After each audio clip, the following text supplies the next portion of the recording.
And let's go straight to the live desk. Target 8 investigator Ken Kolker has developing and startling new information on this massive pharmacy raid. Tonight, we are all over this story. Ken, the scale of this is just increasing as you're breaking and developing more information. Yes, Susie, since breaking the story yesterday, we haven't stopped working on it. In fact, just before 5 today, we got our hands on an affidavit that led to yesterday's raids on Kentwood Pharmacy, its headquarters, and 5 other facilities.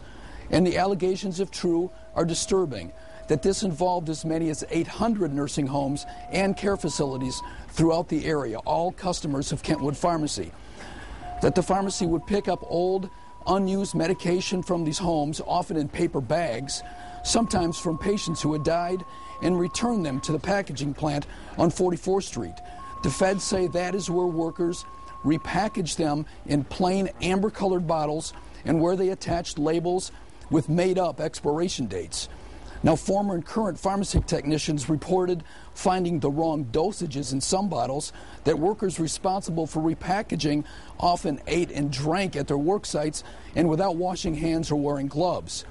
Now, they say they even repackaged drugs that had fallen onto the floor. The witnesses say they found pills discolored, some coated with powder from other drugs, and bottles that contained the wrong drugs. Not only were these repackaged pills sent to the nursing homes, but they also were sent to the pharmacy's retail stores. That's according to the feds.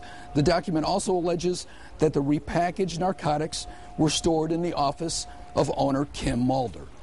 Now, Mulder, 51, has twice been convicted of fraud in the 1980s. Today, we tried contacting him at his home, but got no answer. We spoke briefly with the company's CEO, Kelly Boovey, today.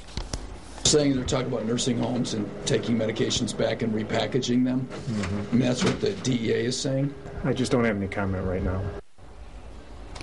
And there's more in the affidavit. The affidavit says that the state police, the Michigan State Police, are investigating Kentwood Pharmacy's vice president, Richard Clark, for allegedly dealing prescription drugs in the Cadillac area, a totally separate investigation.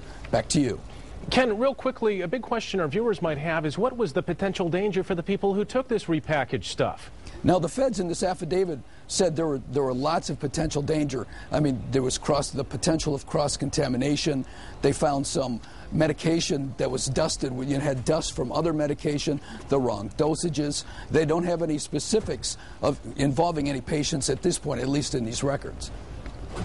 Ken Kolker reporting. Thank you for that, Ken. And we are continuing to investigate for you exactly how this potentially dangerous pharmacy ripoff happened. Tonight, we're working to get a look at what the repackaged medicine might have looked like and talk to some of those being impacted by all of this. We'll have that report for you tonight at 10 o'clock on WXSP and at 11 right here on Wood TV 8.